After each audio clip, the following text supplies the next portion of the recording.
بسم اللہ الرحمن الرحیم۔ السلام علیکم ناظرین، تاریخ کا وہ سب سے بڑا طوفان جس نے حضرت نوح علیہ السلام کی کشتی کے علاوہ سب ختم کر دیا، اور یہ طوفان کیوں آیا تھا، آج ہم آپ کو طوفان نوح کے بارے میں تفصیل سے بتائیں گے، اور مزید ہم جانیں گے کہ حضرت نوح علیہ السلام کی قوم کے ساتھ کیا ہوا تھا۔ ان کی ہٹ درمی اور ایمان نہ لانے کی وجہ سے اللہ پاک نے حضرت نوح علیہ السلام کی دعا سن کر کس طرح اس قوم کو صفحہ ہستی سے مٹا دیا۔ ناظرین، حضرت نوح علیہ السلام کو 40 سال کے بعد اعلان نبوت کا حکم دیا گیا، اور 950 سال آپ اپنی قوم میں ٹھہرے اور اپنی قوم کو تبلیغ فرمائی۔ طوفان کے بعد آپ 250 سال زندہ رہے۔ آپ کی کل عمر 1240 سال ہے، اگرچہ اس میں اور قول بھی ہیں، لیکن زیادہ طور پر اسی قول کو صحیح کہا گیا ہے۔ حضرت نوح علیہ السلام نے 950 سال اپنی قوم کو اللہ کی وحدانیت، گناہوں سے باز رہنے کی تبلیغ فرمائی، اور ساتھ ساتھ اللہ تعالیٰ کے عذاب سے ڈراتے رہے۔ آپ نے اپنی قوم سے فرمایا، اگر تم نے اللہ کے بغیر کسی اور کی عبادت کی تو میں قیامت کے دن کے بہت بڑے عذاب کا تمہیں خوف دلاتا ہوں۔ اگر تم نے اللہ کے بغیر کسی اور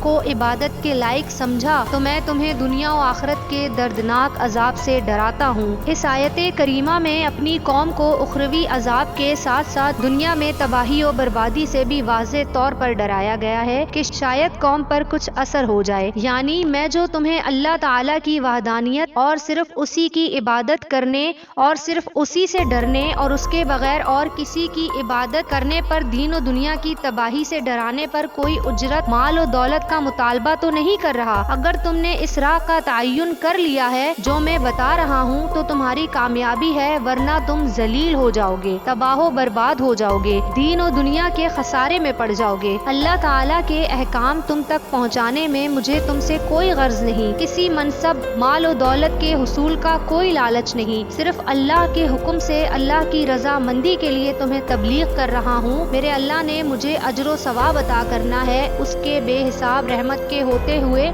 مجھے تم سے کچھ غرض نہیں۔ حضرت نوح علیہ السلام نے 950 سال دن رات تبلیغ کی، لیکن قوم قریب آنے کے بجائے دور ہوتی رہی۔ آپ کی تقریر کو نہ سننے کی غرض سے اپنے کانوں میں انگلیاں ٹھوستے، معاذ اللہ آپ سے نفرت کرتے ہوئے اپنے چہروں کو ڈھانپ لیتے۔ اتنا عرصہ تبلیغ کرنے کے باوجود ایمان لانے والوں کا مختصر گروہ نظر آتا ہے۔ 3 آپ کے بیٹے سام، حام، یافس، اور 3 ان کی بیویاں، اور 1 نوح علیہ السلام کی زوجہ، اور 70 مرد عورتیں۔ یہی ایماندار لوگ کشتی پر بھی سوار تھے، یعنی بما نوح علیہ السلام کے کل 78 آدمی کشتی پر سوار تھے، جن میں مرد اور عورتیں برابر برابر تعداد میں تھے۔ حضرت نوح علیہ السلام کی تبلیغ کے باوجود وہ لوگ آپ پر ایمان نہ لاتے۔ ایک دن آپ نے ان سے وجہ جاننی چاہی تو انہوں نے کہا، یعنی ایک وجہ قوم کے ایمان نہ لانے کی یہ تھی کہ وہ نوح علیہ السلام کو اپنے جیسا بشر سمجھنے لگے کہ ہمارے ہی جیسا بشر کبھی نبی نہیں بن سکتا۔ وہ اس سے بے خبر تھے کہ نبی کو 2 حالتیں حاصل ہوتی ہیں، ایک بشری اور دوسری نورانی۔ وہ کہنے لگے، نبی تو فرشتہ ہونا چاہیے۔ انہوں نے کہا کہ ہم نوح علیہ السلام پر کیوں ایمان لائیں، یہ تو ہمارے جیسا ہے، یہ نبوت کا دعویٰ کر کے ہم سے آگے بڑھنا چاہتا ہے۔ ہم نے تو اپنے کسی باپ دادا سے یہ نہیں سنا کہ بشر بھی نبی ہوتے ہیں۔ اگر رب نے نبی بنانا ہی ہوتا تو وہ کسی فرشتے کو نبی بنا کر بھیجتا۔ تو حضرت نوح علیہ السلام نے فرمایا، کیا تم تعجب کرتے ہو اس پر کہ آئی تمہارے پاس نصیحت تمہارے رب کی طرف سے ایک آدمی کے ذریعے جو تم سے ہے، تاکہ وہ ڈرائے تمہیں غضب الہی سے، اور تاکہ تم پرہیزگار بن جاؤ، تاکہ تم پر رحم کیا جائے۔ یعنی آپ نے ان کے شک کا ازالہ فرمایا۔ وہ یہ نہیں سمجھ سکتے تھے کہ کوئی انسان بھی نبوت و رسالت کے مرتبے پر فائز ہو سکتا ہے اور ذات ربانی سے براہ راست فیض حاصل کر کے لوگوں تک پہنچا سکتا ہے۔ ان کا خیال تھا کہ یہ کام کوئی فرشتہ ہی کر سکتا ہے، اس لیے فرمایا کہ تمہاری حیرت و پریشانی بے محل ہے۔ اللہ تعالیٰ اگر اپنے کسی کامل اور برگزیدہ بندے کو نعمت نبوت سے سرفراز کرنا چاہے تو بے بے شک وہ اس پر قادر ہے۔ ناظرین، حضرت نوح علیہ السلام نے اپنی قوم کو بار بار تبلیغ کی لیکن قوم سے سوائے تکذیب کے کچھ حاصل نہ ہوا۔ انہوں نے جب اللہ تعالیٰ کے احکام ماننے سے انکار کر دیا تو ابتدائی طور پر اللہ تعالیٰ نے انہیں جھنجھوڑا دینے کے لیے اس طرح گرفت میں لیا کہ ان پر بارشیں برسنی ختم ہو گئی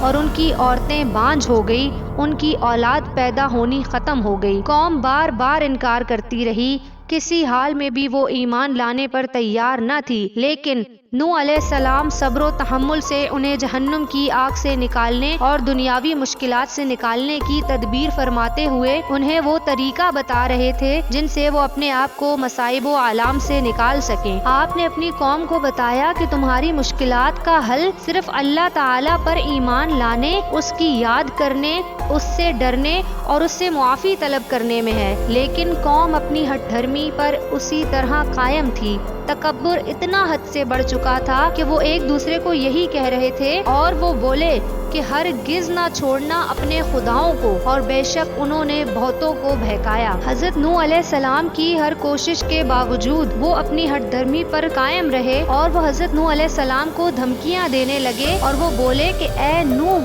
اگر تم باز نہ آئے تو ضرور سنسار کیے جاؤ گے۔ ابن عساکر نے حضرت ابن عباس رضی اللہ تعالیٰ عنہ سے روایت کی کہ حضرت نوح علیہ السلام کی قوم نے آپ کو مار مار کر شدید زخمی کر دیا، آپ کو اونی کپڑے میں لپیٹ کر آپ کے گھر پھینک دیا اور یہ خیال کیا کہ آپ علیہ السلام فوت ہو چکے ہیں، لیکن آپ اسی حالت میں نکل کر پھر انہیں دعوت حق دینے لگے، لیکن انہوں نے آپ کی ایک نہ سنی۔ تو پھر حضرت نوح علیہ السلام نے عرض کی کہ اے میرے رب میری امداد فرما، اس پر کہ انہوں نے میری تکذیب کی۔ عرض کی کہ اے میرے رب، میری قوم نے مجھے جھٹلایا، تو مجھ میں اور ان میں پورا فیصلہ کر دے اور مجھے اور میرے ساتھ والے مسلمانوں کو نجات دے۔ اور مزید حضرت نوح علیہ السلام نے عرض کی کہ اے میرے رب، زمین پر کافروں میں سے کوئی بسنے والا نہ چھوڑ، بے شک اگر تو انہیں رہنے دے گا تو تیرے بندوں کو گمراہ کر دیں گے اور ان کی اولاد ہوگی تو وہ بھی بدکار اور ناشکری ہی ہوگی۔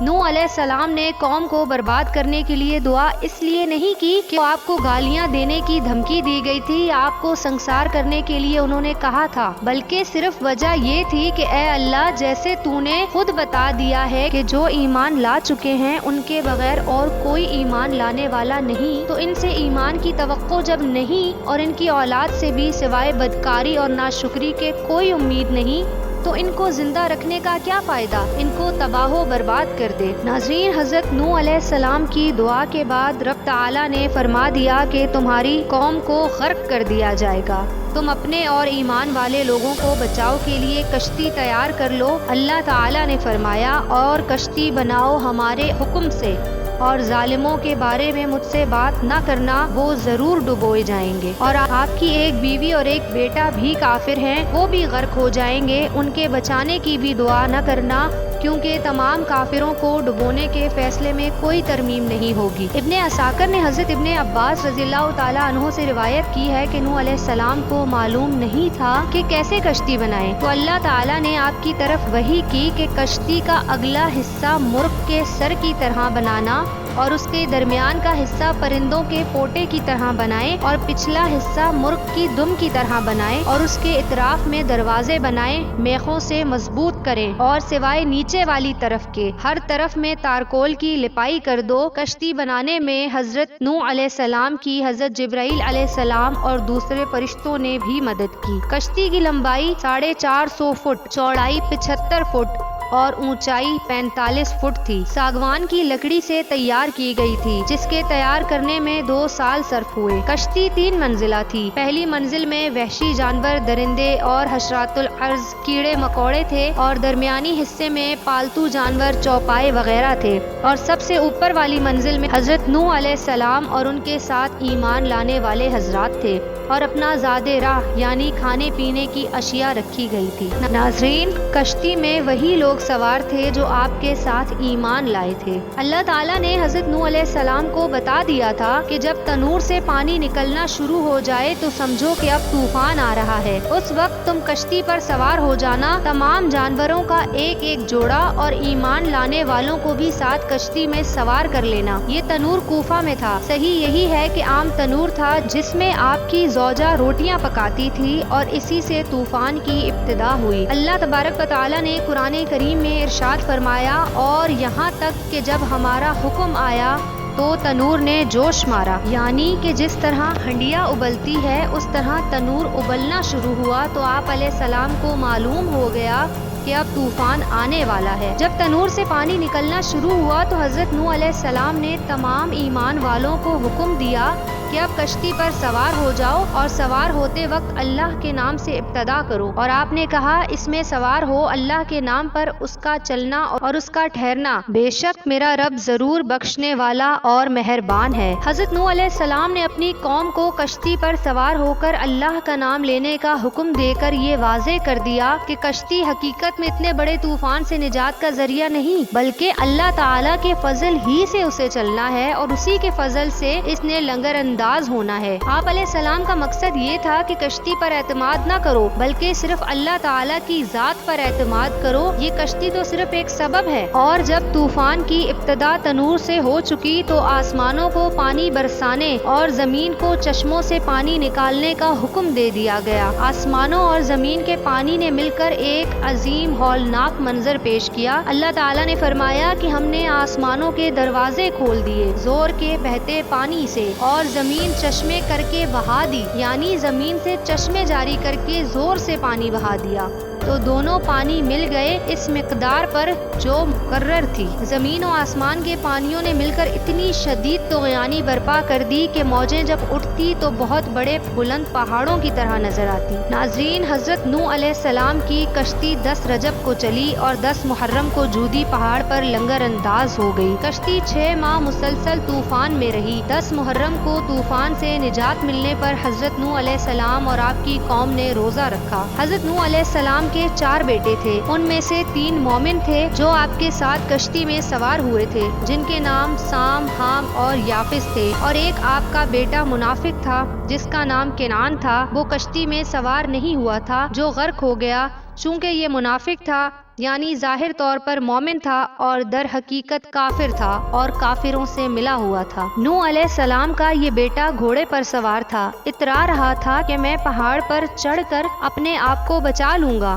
نوح علیہ السلام اسے کہہ رہے تھے کہ آج اللہ کے عذاب سے اس کے رحم کرنے کے بغیر کوئی بچ نہیں سکے گا۔ یہی مکالمہ ان دونوں کے درمیان چل رہا تھا کہ طوفان کی اٹھنے والی موجیں ان دونوں کے درمیان حائل ہو گئیں اور کنعان غرق ہو گیا۔ حضرت نوح علیہ السلام کی زوجہ جس کا نام بالحہ تھا، یہ کافرہ تھی اور لوگوں کو بھی معاذ اللہ کہا کرتی تھی کہ حضرت نوح علیہ السلام دیوانے ہیں اور مجنوں ہیں، ان کی بات نہ مانا کریں۔ ایک قول کے ماتحت آپ کے بیٹے کنعان اور آپ کی زوجہ دونوں کا ذکر ہے، یعنی یہ دونوں کافر تھے اور غرق ہو گئے۔ اور 6 ماہ کے مسلسل طوفان کے بعد اللہ تبارک و تعالیٰ نے حکم فرمایا کہ اے زمین اپنا پانی نگل دے اور اے آسمان تھم جا، اور پانی خشک کر دیا گیا اور کام تمام ہوا، اور کشتی کوہ جودی پر ٹھہری، اور فرمایا گیا کہ دور ہوں بے انصاف لوگ، یعنی جب کافروں کے غرق ہونے کا کام مکمل ہو گیا تو طوفان کو ختم کر دیا گیا، بارش روک دی، زمین کو حکم دیا گیا کہ اب جو پانی تیرے اوپر ہے اسے اپنے اندر جذب کر لے۔ صرف وہی لوگ یا جانور بچے جو کشتی میں سوار تھے، باقی تمام انسان، چوپائے، پرندے اور دوسرے وحشی جانور غرق ہو گئے۔ اور غرق ہونا عاقل بالغ کافروں کے لیے تو عذاب تھا اور ان کے علاوہ دوسرے غرق ہونے والوں کے لیے عذاب نہیں تھا۔ جب اللہ تعالیٰ کسی قوم پر عذاب نازل کرتا ہے تو سب اچھے اور برے اس عذاب میں مبتلا ہو جاتے ہیں، پھر جب وہ اٹھائے جائیں گے تو ہر ایک کو اپنے اپنے اعمال کے مطابق اٹھایا جائے گا، یعنی نیک لوگوں کو دنیا میں عذاب ذلت کے لیے نہیں ہوگا، اسی لیے وہ اپنے اچھے اعمال کے مطابق ہی قیامت کے دن اٹھائے جائیں گے۔ تمام پہاڑ اپنی اپنی بلندیوں پر تکبر کر رہے تھے اور اترا رہے تھے، لیکن جودی پہاڑ اللہ کے حضور اپنی عاجزی ہی کرتا رہا تو اللہ تعالیٰ نے اسے یہ تکریم عطا فرمائی کہ نوح علیہ السلام کی کشتی اس پر آ کر ٹھہری۔ اور خیال رہے کہ جودی پہاڑ موصل یا شام کے علاقے میں ہے، اور یہ بھی خیال رہے کہ پانی حرم شریف میں داخل نہیں ہوا تھا۔ دعا ہے کہ اللہ تبارک و تعالیٰ امت مسلمہ کو ہر قسم کی برائی سے محفوظ رکھے اور ایمان کو مضبوطی عطا فرمائے، آمین۔